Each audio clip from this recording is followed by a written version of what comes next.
नमस्कार आप सभी को। आज के मेरे इस वीडियो में आप लोगों को फिर से स्वागत करता हूं।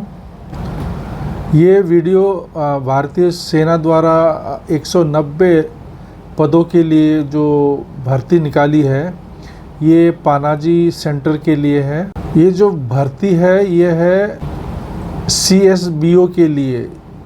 CSBO का मतलब सिविलियन रिसर्च बोर्ड ऑपरेटर, और इसका ये जो सेंटर है वो है गोवा यानी पानाजी में।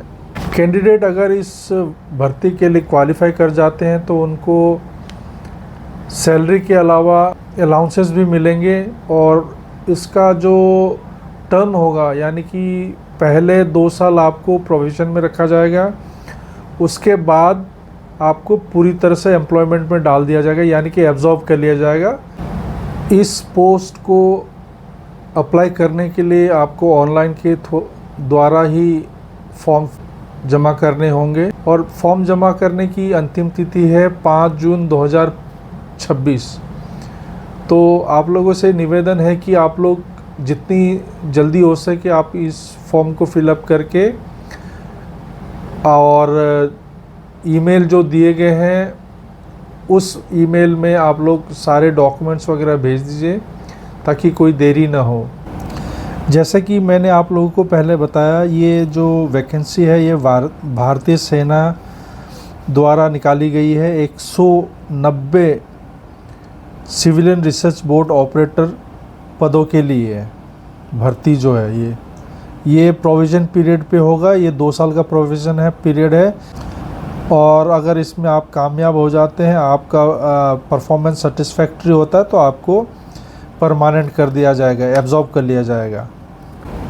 एप्लीकेंट को सजेस्ट किया जाता है कि जो भी डॉक्यूमेंट्स रिक्वायर्ड हैं जो आगे बताए जाएंगे उसको एड्रेस करना है, और वो एड्रेस किसको करना है?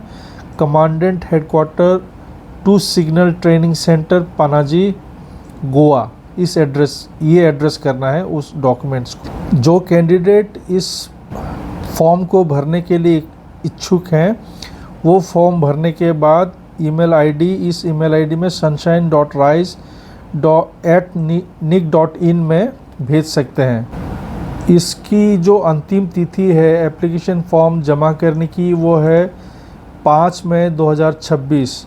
इसमें टोटल पोस्ट होंगे 190, और जो 190 पद हैं या पोस्ट है उनको कैटेगरी वाइज बांटा गया है कि किस कैटेगरी के अंडर में कितने पोस्ट खाली हैं, भर्ती लेंगे उसमें। यानी कि UR अनरिजर्व्ड के लिए 94 सीट्स रखे गए हैं, SC कैटेगरी के लिए 22 सीट्स रखे गए हैं, ST के लिए 12, OBC के लिए 43, EWS के लिए 19 सीट्स रखे गए। यानी कि ये सारे हैं टोटल 190 है।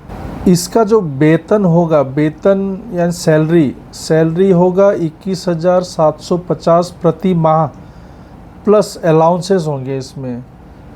एज लिमिट क्या होनी है? आयु जो होना है वो 18 और 25 के बीच में होना चाहिए, लेकिन कुछ कैटेगरीज़ के लिए एज रिलैक्सेशन दी गई है, यानी कि आयु में छूट है। जैसे कि OBC के लिए 3 साल की आयु सीमा छूट है। इसी तरह SC ST कैटेगरी के लिए 5 साल, जो विकलांग कैटेगरी में आते हैं उनके लिए 10 साल है, एक्स सर्विसमैन के लिए 3 साल का है। क्वालिफ़िकेशन क्या होनी है? क्वालिफ़िकेशन होनी है कम से कम मैट्रिक होना चाहिए, यानी कि 10वीं पास। कैंडिडेट को 6 महीने का एक्सपीरियंस होना चाहिए प्राइवेट बोर्ड एक्सचेंज बोर्ड को चलाने के लिए, PBX चलाने के लिए।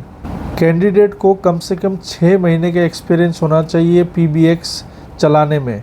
सिलेक्शन के बारे में यहाँ पे चयन पूरी तरह से मेरिट के आधार पर किया जाएगा। जो 100 अंकों की लिखित परीक्षा में प्राप्त होंगे, जो कैंडिडेट ऑलरेडी रिटन टेस्ट में क्लियर कर चुके हैं उनको स्किल टेस्ट के लिए दोबारा बुलाया जाएगा। रिटन टेस्ट 4 भागों में होगा, यानी कि 4 पार्ट्स में होंगे, 4 पार्ट्स में। पहला पार्ट्स होगा general intelligence and numerical aptitude, multiple choice होंगे ये, और इसका टोटल 25 मार्क्स का होगा। पार्ट 2 हो गया आपका जनरल अवेयरनेस, ये भी ऑब्जेक्टिव 25 मार्क्स के होंगे। जनरल इंग्लिश हो गया, ऑब्जेक्टिव मल्टीपल चॉइस है, इसमें भी 25 मार्क्स हैं।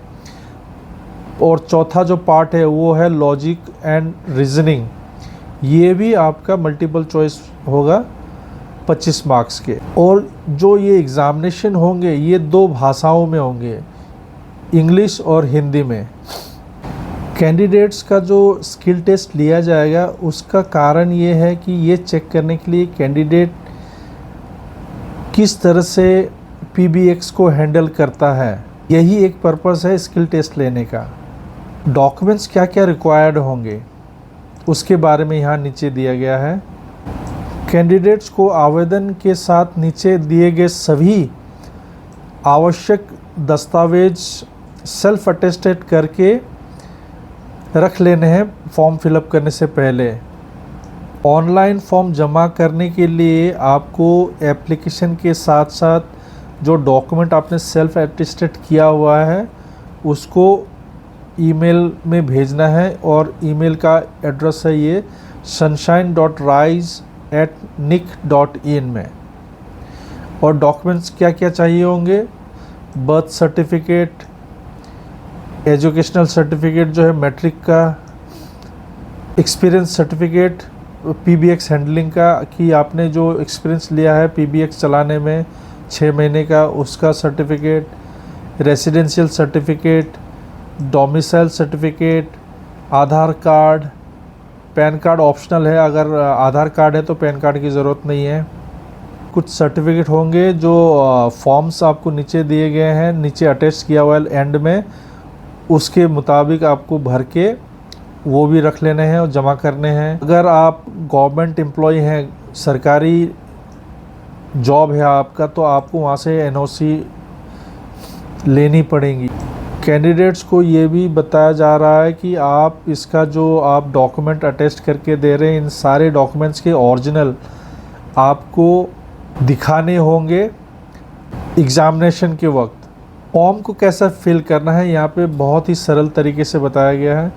पहले आप फॉर्म को ओपन कीजिए, लेकिन ये फॉर्म आप एडोब एक्रोबैट रीडर में ही खोलें, नहीं तो ये खुलेगा नहीं। फॉर्म ओपन करने के बाद एक्रोबैट में कर लिया, एक्रोबैट में करने के बाद आप जो भी आप वहाँ पे भरेंगे डिटेल्स वो सारे कैपिटल लेटर्स में होने चाहिए, और जिसमें स्टार मार्क दिया गया है उस ऑप्शन को आप खाली नहीं छोड़िए, उसे भरना ज़रूरी है, मैंडेटरी है वो। फॉर्म फिलअप करने के बाद आप उस फॉर्म को सेव कर लीजिए।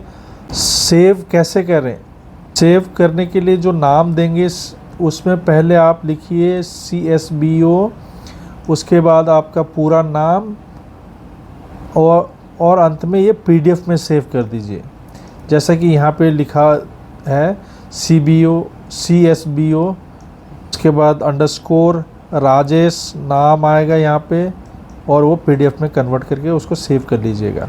डॉक्यूमेंट्स को आप कैसे तैयार रखेंगे, जो ऊपर बताए गए डॉक्यूमेंट्स है आप उसको अच्छी तरह से स्कैन कीजिए या फ़ोटोग्राफ ले लीजिए, उसके बाद उसको एक सेपरेट फ़ाइल बना लीजिए।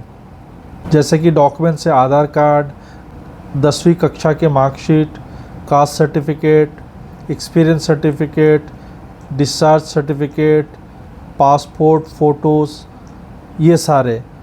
और इनको जो फ़ाइल बना के आप सेव कर रहे हैं उसमें भी एक नाम जो आप सेव करेंगे उसको इस तरह करना है, पहले आप फ़ोटो लिखिए, उसके बाद अपना नाम पूरा, लेकिन ये जो आप सेव करेंगे JPG में होना चाहिए। जब आप फ़ोटो वगैरह को, फ़ोटो हो गया आपका, सर्टिफिकेट हो गया, एप्लीकेशन फॉर्म हो गया, वो जब आप पूरा कर लेंगे तो उन सारे चीज़ों को आपने ईमेल में अटैच कर देना है जो पहले बताया गया था। और ईमेल करने का तरीका क्या है, ईमेल में जो आप सब्जेक्ट डालेंगे वो सब्जेक्ट में ये होगा, ये लिखना है आपने CSBO एप्लीकेशन, उसके बाद अपना पूरा नाम, उसके बाद आप उस फाइल को अटैच कर दीजिए जो आपने PDF बनाया था और JPG में था। दो ये रहे फॉर्मेट्स जो फॉर्म फिलअप करने की है, वो यहाँ पे मैं दे दिया आपके इन्फॉर्मेशन के लिए, रेफरेंस के लिए। तो आप ऑनलाइन जाके भी इन फॉर्म को भर सकते हैं डाउनलोड करके। ये थी आज की वीडियो जिसमें इंडियन आर्मी द्वारा जो रिक्रूटमेंट निकाली गई है उसके बारे में मैंने आप लोगों को बताया है। आप लोग इसे ध्यानपूर्वक देखें, इस फॉर्म को, नोटिफिकेशन को, और अच्छी तरह से फॉर्म भर के जमा कर दीजिए। और अंत में आप लोग से निवेदन है कि मेरे इस चैनल को शेयर कीजिए, सब्सक्राइब कीजिए और लाइक कीजिए। Thank you.